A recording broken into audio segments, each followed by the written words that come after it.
so much for joining us. Day 2 of CES. I've got a fantastic set of panelists here. I'm going to let them introduce themselves. My name is Praveen. I represent Frost & Sullivan. Very interesting topic we have around data from the automotive industry context. So I'll let everybody introduce themselves with the initial view, and then we'll have a cracking discussion. Go ahead, guys. Firstly, thank you very much to have me here. My name is Jin Shang. I'm from the GAC R&D Center Silicon Valley office. GAC is stand for, in case you don't know, stand for Guangzhou Automotive Group. It's one of the biggest OEM in China. In 2018, in Fortune Global 500, GAC is in 202. It's a very big OEM. GAC R&D Center is responsible for the GAC own the car model, which we call Chongqi. And Silicon Valley office is the first OEC office of GAC R&D Center. So we start from the April 2017, almost 2 years. Yeah. And because we are in Silicon Valley, yeah, so our major task is to try to combine the IT technology and conventional car technology together, yeah, in the face of current CAV Connect automotive vehicle. And in the detail, we have 4 different areas. One is autonomous driving, of course. Second is big data and AI technology. Third one is cybersecurity. And the last one is related to the new energy powertrain. Yeah, so that's probably all from the so about GAC R&D Center Silicon Valley office. For myself, actually, I was spending 10 years to study automotive major in China.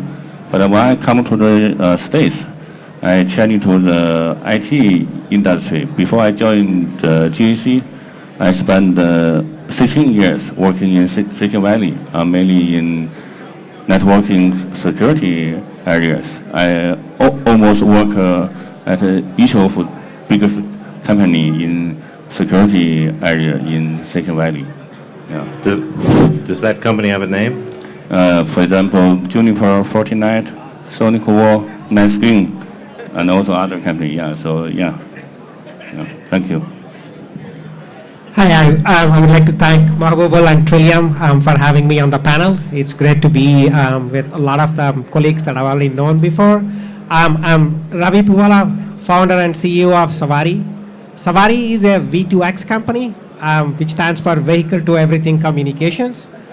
V2X allows cars to talk to each other. We take the data from each car, build crash avoidance technologies. So we're looking forward to make the cars safer. With the collaboration with Trillium, we're actually looking forward to make them secure as well. Thank you. So, can you hear me? Yes. Hi, I'm Mahbubul. I'm the Chief Marketing Officer and Senior Vice President at Trillium.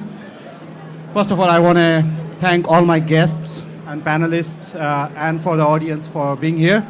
I know this will be a great, interesting session because we at Trillium believes that data is the new currency for automotive. And what we do at Trillium is we provide Tesla-like cyber physical security and mobility platform for services using blockchain and AI. We are industry's first to bring an immutable data, transparent and trusted platform that is absolutely necessary as the industry evolves towards autonomous vehicle and robotaxi, and as we build trust on machine learning and deep learning technologies. For myself, I'm an entrepreneur. Prior to Trillium, I was in a different entrepreneurship, which was successfully exited. Before that, just like Jin, I have been in the networking industry 14 years, Jin. Also with Fortune 10 or maybe Fortune 50 companies in Cisco Systems, where I was head of Cisco's IoT platforms. And I've been in different roles in Cisco, and prior to that also in Siemens and Nokia. So that gives a little bit background. I'm looking forward to this session. Thank you, Praveen, for moderating it. And I'll pass it on to Barry. Thank you, Mahbubul. Praveen, thank you, and the Trillium Corporation for this event. I'm Barry Einsig. I am with a company called CAVita. CAVita is the consulting division of Econolite. Econolite is one of the largest traffic management companies in the United States. We build traffic signal controllers, the software associated with them, and we design and deploy those systems. The consulting division where I am is a boutique shop that focuses on connected and highly automated vehicle systems. I have a legacy similar to many of the other panelists here. I have been with CAVita for 4 months. Before that, I was with Cisco as well.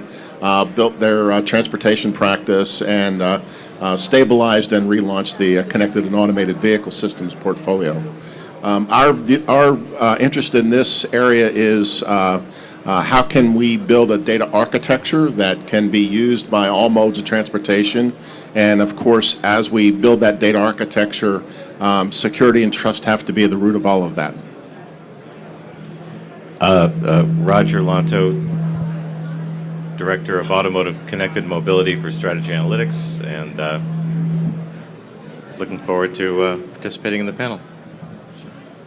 Thank you, guys. So let's kick this off. I think I'll give you my sense of what we see in this data world. It's, of course, you can, I think, irrespective of your view on whether this is a business to be monetized or not, I think the truth is it's being looked into right now, and looked into several layers. Of course, you can look at the connected car implementations that have happened today, that exist today in the market, and how can what that is generating to be turned into gold, right?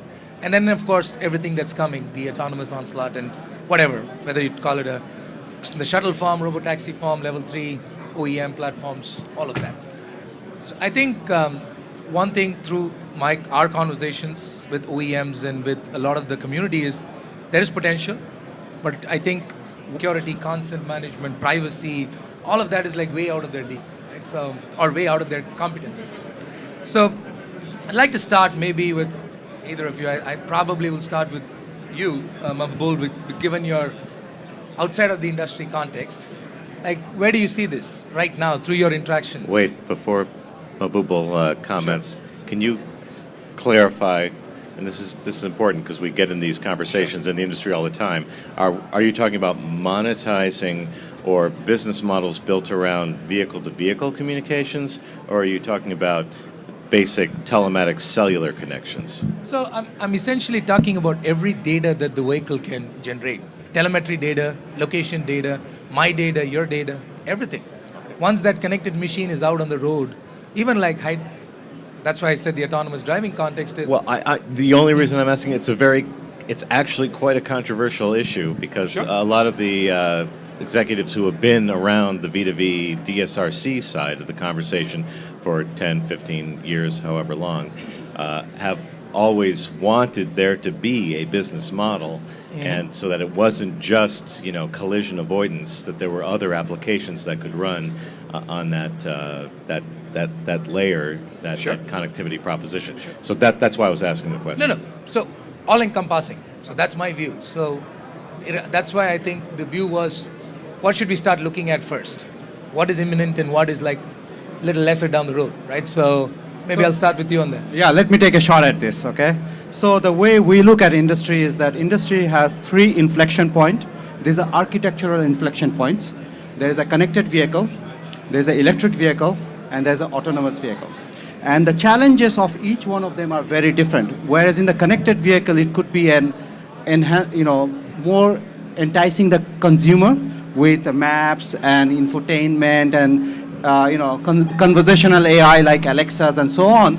It is very different in the autonomous AV, autonomous vehicle market, where it is necessary to have product improvement, improve safety, and it is needed for operation. Because if you have a robotaxi, which is launched last year and a lot of OEMs are going to launch, it is foundational. Data is foundational to your operation of the business. And sounds like you're making a distinction between B2B data and B2C data. Yes, so I'm coming from exactly. So, and this for people to understand that this is a crossover that comes in. So from nice to have to a must have for business operations in the autonomous vehicle. And in that scenario where basically you need all those sort of data to keep people safe, to build trust before you even build all the other services. So the way we look at it is what we call an island approach. We know today's island is a burning island. And everybody get to the island called autonomous vehicle, autonomy. And then there's a bridge between the two islands, which is the connected and EV island that takes you over there. So our approach to data and how we look at it is very different approach as we look for AV, autonomous vehicle, and how we do it, what we can do in electric and connected vehicles. So that gives you a framework of how we are looking. I can go more in details, but I like to have my panelists also chime in and provide that perspective. Okay, yeah, probably I may add something. Yeah, from my view or from OEM view, right, I think probably we have two different roles. One is from the car, from OEM, because we manufacture car, right? For the data, I think probably two things. First thing is, first thing is even now we already have is because we need our EV car generate a lot of data. We collect in our own data center, and we do in cloud side. We do some the big data analysis. The purpose is the first purpose for us is we try to give our customer, give the driver the better the experience. For example, when the driver feel they have for the EV car, they have longer the battery driver distance. For example, I give you one very simple case. You know what the current EV car, for almost each EV, we need to monitor the battery. We use our BMS. But in general, if the SOC, maybe some percentage, for example, 20-30%, we will let the, for example, for the PHEV or hybrid car, right, we will change it to the engine, to the conventional engine, not the electric. But, for example, if we know the driver only have 5 miles to reach home, then we can lower the percentage, for example, to the 15%. For the driver experience, he feel, okay, this EV car is better than others because the driver distance is longer. That's always because we use the big data, we monitor the driver behaviors, and we found the solution. That's the first one. Is somebody going to pay for that data? You mean the pay data? So currently, I think probably I'm just trying to say that the data might be valuable, but nobody may want to pay for that. That probably is other question. For example, related to the privacy or GDPR. But let's think about similar to the Facebook, right? Let's first think about from OEM. How do we use this data to help our customer and to build our better quality? So that's the first thing. Second thing is probably similar to others. For example, we also collect data in the cloud side, and we do some of the user behaviors and can provide this model to insurance company, right? Like UBI, is from that point. That probably is for the one angle. Second angle is if with OEM, we only provide a platform, and we work with maybe Trillium, maybe other company, to provide data based on the regulation, right? So for that case, we need to build our autonomous driving platform. Because currently almost most data is coming from that platform. That's why OEM also want to own the autonomous driving platform. So that's that. Everybody's a browser. Everything you do in the car is an indication of you in real time in the car, and they want to. This is the kind of the killer app. We're starting to peel back the secrecy of what drivers and passengers want as they're moving around in vehicles, and I guarantee you that's $100 billion opportunity in and of itself, and that's why what you're seeing here at this show is there's a battle over that. But do we, as the automotive industry, Praveen and I would represent the automotive industry. Do we want to just hand that to Amazon and Google, or are we going to insert ourselves and control that, because we need to know what our customers are doing and what they're thinking, what they want. So on that front, I think this is a very interesting because Roger brings up a very important point. The browser and the search industry is well quantified, qualified, and well-developed ecosystem. And definitely bring it into the car would definitely help. So we have those B2C, business to consumer type of things, but there is definitely the other aspect of improving quality, providing. So what we at Trillium has done is we have classified data into 6 categories. And the businesses and the dynamics of the 6 categories are very different. On one side, we have type 1, we call it the personal information data. This is your PIA. Another category that we have, which is really around safety and smart city, traffic management, that is that should not be owned by the OEM. It should be given to the cities so that law enforcement and traffic management can better route the traffic and do the things. There's another set of data that we have identified that is for teleoperation. If you're doing autonomous vehicle and you need to operate in a real time and provide a human behind the AI, you need those are different type of real-time, ultra-low latency data. Then there is another one which is called cross-domain. And the cross-domain data is something that we are looking at, which is basically at a higher level that should not be controlled by the OEM. That should be the benefit for the consumer. So things that is applicable to all the consumers, irrespective of the make and model of the car. So these are the 6 different categories, and the use cases that are driven and the dynamics of each one are very different, and the business models are very different. So that's the way we're looking at it. I want to expand on what Mahbubul just said. You know, if you look at the telemetry data, today is proprietary, right?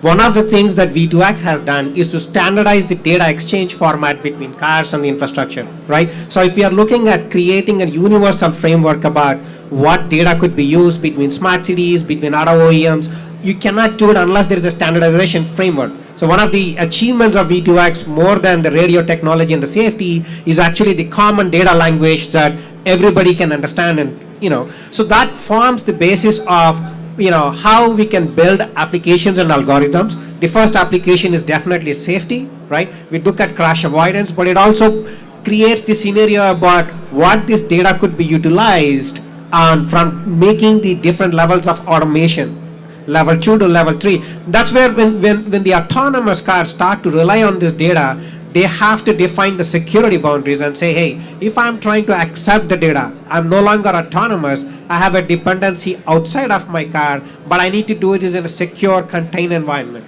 right? Have you Sorry. have you That's been- my way. Wow. Sorry about that. So just to build on that, Ravi, I completely agree with that point. I think the challenge that we have right now is that nobody here at CES is excited about the basic message sets that we have available in that standard exchange. This exchange needs to be broadened out much wider so that it can meet the needs of the B2B, the B2C, all the B2B to C. And I think that's where we're struggling right now. And in my mind, we need to do what we did for the internet, where we took the IP stack and we defined the stack. We need a mobility stack that says these are all the elements that are common within the mobility stack and shareable across everybody that wants to share them within the rights that you have to share those capabilities. And if we do that, then we can actually advance agendas for business models or whoever wants to move which direction. And we have applications that are similar to that today. Google Transit Feed does that for the transit industry today. It's a baseline, but it became the common architectural data standard across all of transit. The SWIM program within the Federal Aviation Administration does exactly the same thing.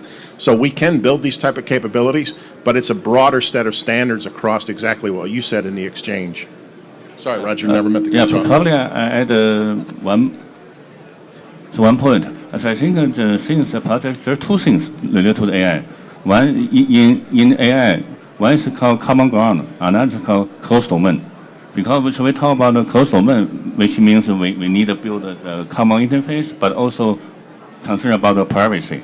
But for the common ground is another dimension. It means the communication is not mechanical things. It need to be intelligent. It's like a human to human, or intelligent to intelligent talk to each other. So that's the two way. One is so we need the V2X communication is more intelligent. Second is we still need to concern about the privacy, the common ground. What's interesting about V2V is that the protocols have been put into place to provide for a secure communication proposition between vehicles, which never took place on the telematics cellular side. And it may well be that we start rethinking the cellular connection in the context of what we've done for V2V to have a similarly secure kind of connection with vehicles.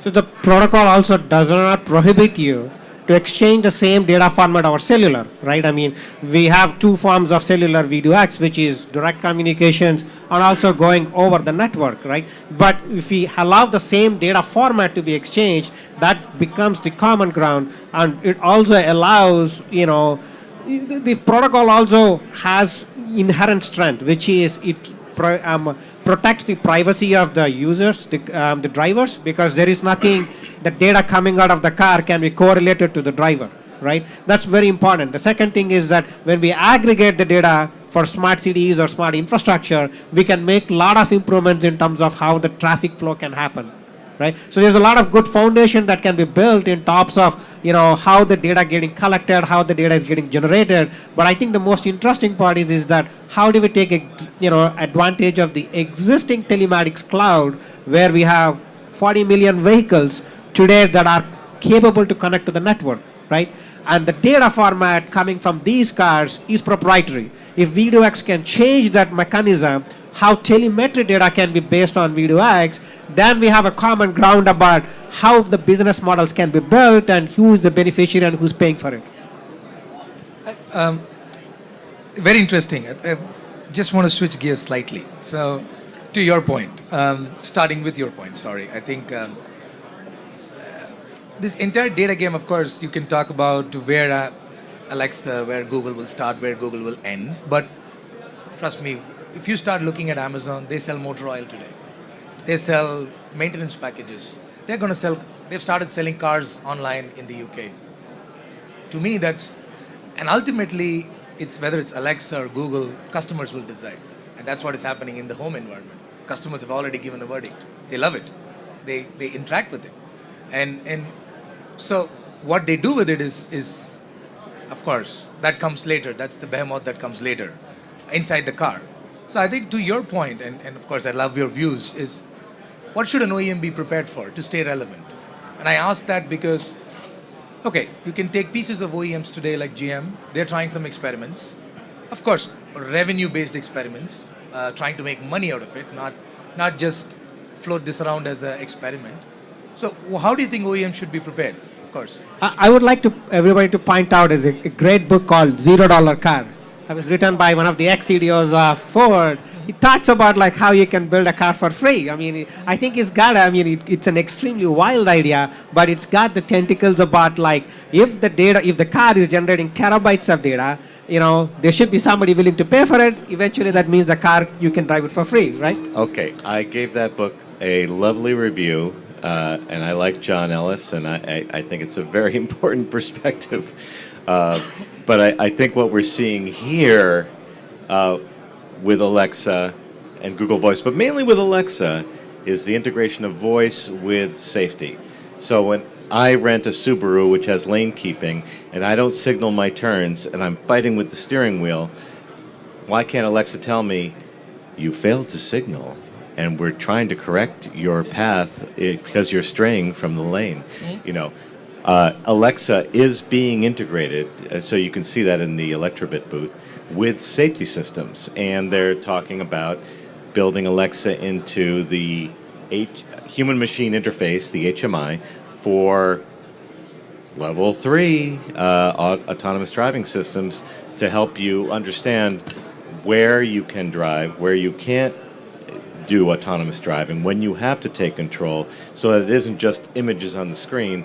Alexa is talking to you, and I jumped in because I want to get the perspectives of the other people on the panel, because I think we may be able to do away with all those call centers that are sitting there very expensively answering phones when something terrible happens with the car, because a lot of the things that do happen can be interpreted from the data in the vehicle, and you could have a proactive communication with the driver. You don't have to make the driver press a button. And I think everybody understands what I'm saying, and so I don't have to go into any more detail, but we're maybe pressing a stupid button, which doesn't make any sense to me. Yeah. Sorry.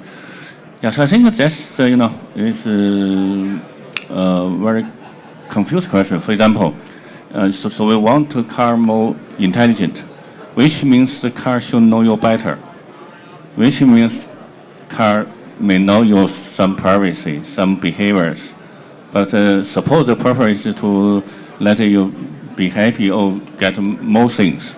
I think it's similar. For example, currently, so we can hire the driver, right? So we can have a driver for the community. Then, after 1 month, 2 months, the driver definitely knew your personal life better, right? But for example, if the driver become one the company, right? Someday the company want to change driver for you. He must have some list to say, Roger, what's your some kind of behavior, right? For example, in the morning, so you like coffee in the car. That kind of thing is your privacy. But suppose they want to give you better service. Yeah, so that's why I think there's still two things. One thing is, so we do everything to make the car more intelligent. That's the right things. On this track, probably, yeah, they do need to collect your data. Also, maybe your family data. Yeah, so that's probably the purpose to have a better product, better things. Yeah, so that's the one thing I believe so we should need to do. Second thing is similar to the GDPR. We still need to have something to regulate. That's your personal data, right? That's why so we need some structure, some new functionality, new architecture. In case you want to delete your data, you want to limit your data, then can fully to satisfy your requirement. Yeah. So I want to change the topic a little bit, but approach it from a very different angle. So here we are talking about monetization of the data, type of data, and you may ask, this moment in time, why is it going to take off in a way that we all believe, some of us believe? I believe there is another dimension that we are overlooking, which is a demographic dimension. So maybe not very aware with a lot of people that 66% of the global populations are millennials and Generation Z, younger. So the type of people sitting here don't fit that model. So we are building it for them. Right? So this generation that is coming, that are at workplace right now, millennials, and the Z that is coming in, they are growing up in a very different mentality. Their consumption model is much more sharing, much more caring. I have very much hope for the next generation than the generation that we are. So in this generation, their disposable income is less. They are used to the ride sharing, car sharing. So what is going to happen is the amount of vehicle that will be sold will reduce, but the amount of mileage will increase. And the cars are going to have multiple personas. You will carry your persona to the car. So your profile, your data. So this is all changing at a very rapid pace. So it's not linear anymore, because within 5 years, over 55% of the working population is going to be millennial and Generation Z. And they are the one who is going to decide what we are building today. So I believe we are at that critical inflection point. That is the demographic inflection point. That is the consumption model. That is also influencing why there is this acceleration of database safety, database services, database convenience, whether it's gesture-based, conversational AI like Alexas and so on. I think this is just the start, but we are heading very quickly towards that era. I'd like to dig a little bit more into your question about what the OEM should do, because I think there's a fundamental challenge. I agree with what you're saying, Mahbubul, but the challenge that the OEMs have is they're the Dell or the gateway of the computer systems today, right? They're unconnected. They don't actually sell directly to the end customer. they don't have the connectivity and the comms. So if you thought about it back when you bought your computer, when you went out and found an ISP, when you went to your comms provider, right? We're sort of in that era with OEMs right now. When I buy an automobile, when any of us buys an automobile, unless you buy it directly from Tesla online, you're dealing with a dealer. And typically when you go into that dealer, they have 4 or 5 logos on the front of their building, right? They don't have a single dealer. Or if they have a single dealer, the dealer next door is also theirs in case you didn't want to buy the Ford, you wanted to buy the Chevy, right? So if OEMs are going to win and survive in this, they have to change their relationship with their dealer organizations to get more intimate with their customers. And if they can't get more intimate with their customers, that's the disaggregation point that somebody is going to disintermediate, which is really what you were trying to say with, right? And that disintermediation is really going to happen very quickly because they don't know how to handle that. You know, they don't handle reuse of OnStar subscriptions well or any of the other services, right? When they expire or the free service goes away, people just cancel those services. The other piece of it that they have to figure out is, are they willing to invest some dollars similar to the way Tesla has to get the predictive health maintenance data? Telematics is sort of that antique term that doesn't really convey what they're trying to accomplish, but really enough data out of the systems to give you that common context to be able to build the predictions and the algorithms around that. Well, if you're not willing to pay for the connectivity on a monthly basis to the car, and you're not willing to work some agreement with your end consumer out, how are you going to get access to that data to do that in the first place? So they have a couple of fundamentals that are not that far or that difficult to accomplish that are within their wheelhouse to do today. I think that is an interesting point, and I think we are getting closer. Oh, 10 minutes, okay.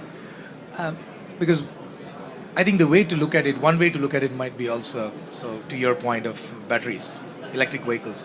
That's, of course, there's one OEM that's selling a lot right now. But we then generally don't know, we keep using range anxiety, whatever, but we are getting close to average of 300 miles range. And if you look into 300 miles range, that's actually a little more than what you can do the math with a conventional comparison. So the point is, maybe the idea here is, to your point, Barry, like you let the searches and all those things go to the Amazons and the Googles, whereas I can, as an OEM, how to build a better product, how do I build a better battery, a charging experience. Here, Sure. what you're talking about is the value of the data is much greater to the supply chain and to the OEM than it is to the consumer, or even to the smart city. And even if it were valuable to the smart city, the smart city has no money to spend on this data. So that's why I say the embedded connection in the car is there for customer retention purposes, okay, fundamentally. And the automakers still haven't figured that one out, okay? It's there to retain that customer because it's much cheaper to retain the customer than it is to acquire a new customer. But the customer doesn't want to pay for the connection in the car. So this is the challenge that we have, that nobody wants to pay a subscription except for SiriusXM. Everybody seems to want to pay for that. 30 million people are paying for that.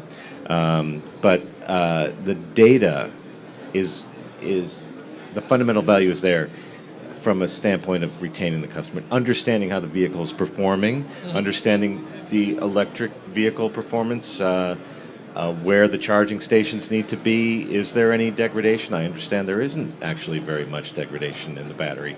How frequently are people doing fast charging? Where do those stations need to be? What are the behavior aspects around that? So it's more important to us as an industry than it is to the consumer. And so when it comes to monetization, that is the challenge that we're facing. We should take on that responsibility within our own ecosystem, and not put that burden on the consumer. I was wondering if we could add on to some of these subscriptions. Like we have, you mentioned SiriusXM. We have subscriptions from the telematics modems, which is OnStar and others. And then we have the lease that most of us, pay to the auto OEM, right? I wonder if a lot of these recurring, payments can be attached to some of the data service models that we've been talking about and say, hey, if you do this, you give up your data or whatever it is, then your payments are reduced, right? Well, I mean, just think about what's possible and the insanity that we've seen, right? So GM had the ignition switch recall, and they can't find the cars. They can't find the owners. Oh, but you have a connection in those cars, right? You have a modem in there, right? But you can't find those cars and those owners. I mean, GPS, we have GPS. it is absolute insanity because they forced them to pay a subscription, and they said, not interested. Yeah, I'm just saying that if we motivate them to continue their subscriptions in return to some services, right? I mean, like GM, the cost of finding the consumer is so high. If they could let them find a way to pay for the subscription, but they're incentivized by other means. It's true because see, again, I agree partly with Roger's views of, I think the industry in itself has not taken the entire realm of what the full stretch of connected services can do, right? And if today I'm retaining 20% of customers, if that goes to 40, what that means in terms of incremental dollars. Simply put, if I get one customer to come back to me after 3 years to my dealer for a repair, that's all profit. That all goes to my bottom line. It's not because, but I think the truth is, kind of coming to the theme of this discussion, we are fast reaching 100% connected new car fleet. Let's not. I don't think there's. We'll get there. Yeah. Yeah, we'll get there. So with that kind of massive potential, right? Let's just focus on the U.S. market. That's about a little north of 16 million cars or whatever. So and I think to your point, Ravi, I think most OEMs are starting to look at what are the low-hanging fruits to monetize, and in a sense, tell the customers you don't have to pay me anything. I have other ways in which I will generate the money here, right? So in order for this transition to happen and I'm going to borrow your term, the trusted data platform and that trusted experience, what do you think needs to happen there? I think that's a good closing remark that I'd like to hear from each of you. What do you think it needs to happen at that front for a customer to be engaged? Because today, the success of the Alexas or the Googles is the fact that the customers are engaged in that loop. Give me a portal where I can see my own vehicle data and where I can have some control over what data I am sharing. And then... So you are essentially saying, let's do a GDPR over here. Or the equivalent of that, sure. That's the idea. But transparency, trust, opting in, control. Mm-hmm. So transparency and control confers trust to the consumer. Then they feel, okay, I don't want to share that data, but maybe next week I will. But I have a platform where I can do that. Problem solved. Okay. And I echo what Roger is saying, and that is exactly what we are doing at Trillium, because in order to give that control and the trust and the data is immutable, we have found a clever way of introducing blockchain, which makes sure that if you are opted in, we have a record keeping that is immutable, and you can have a new ledger, your new opt-in, opt-out, but everything is kept so that if you do data forensic and later go verification, you can find everything clear. So I believe that what Roger is saying, consumers need to have control over their data. They need to have the flexibility when they want something or when they don't want. It's not opt-in, opt-out one time for lifetime. It is that flexibility, but also to make sure that those record keepings are kept in a trusted manner and can be verified. And that's why we believe that the trusted AI, trusted services, trusted privacy is the way forward. And that's the reason why we believe that we have to move away from secure platform to a trusted platform. And the attributes were mentioned: transparency, verification, immutability, and so on. Yes, I think from customer view, for me also, so I need my own data can be traceable, and also transparent for me who use my data, who look at my data, and in case some days, right, so I want to limit it or want to delete it, right, I think that's true. And and also from the customer view, right, I would think the car is same as the computer, right? Yeah, same as like you mentioned, the browser or computer. I have the same requirement as my own office computer. I think that's understandable. Yeah, and then But I think also it's a good chance for OEM, because OEM also want to build car, right? To let the car more intelligent, like mobile office. So that also give OEM good chance to upgrade to have the new or better architecture functionality to reach traceability, the data control. Yeah, so I think that also is acceptable for OEM. Yeah. Yeah, I would like to expand on what Roger said about the control by the consumer. If the control of the consumer allows the marketplace to bid for the data, so we have two types of marketplaces: the safety guys who are focused on insurance, and the mobility guys, the Googles and Amazons of the world, right? If the consumer has a mechanism to allow these companies, the insurance companies, to bid for his data to offer them better premiums, and Googles and Amazons of the world to allow them to make better services, right? I think then there is a platform, there is a marketplace for people to thrive. There is a mechanism to exchange what the user is willing to give up and what the other business is willing to pay for it. I want to expand on what you were saying also, Roger, in that context. We have models for this already of what the OEM should be doing to change this. They're imperfect. I'll acknowledge that up front. But, when I bought my last vehicle, I had an email from Siri or Sirius Satellite before I got home, right, to subscribe. If I buy a new house and somebody else had lived there before and there's an alarm system in there, I will get a call from that alarm system company within the week, right? And whoever my cable provider will make sure I get a call. So maybe that's a repurposing of those call centers that you want to disaggregate, because I think ultimately it's that new, more proactive business model to become that trusted provider. Right now, we don't buy our vehicles from our OEMs. So this is a new experience for them. And if they don't take it on, it's a threat to them, right? So they either jump into the pond and try to figure out how to build these services, or they're going to have somebody else build these services on their behalf and push them out of the customer relationship piece. And I think with that, we are on time. Thank you so much, guys. Thanks for taking the time, and thank you so much for attending. Thank you. Thank you.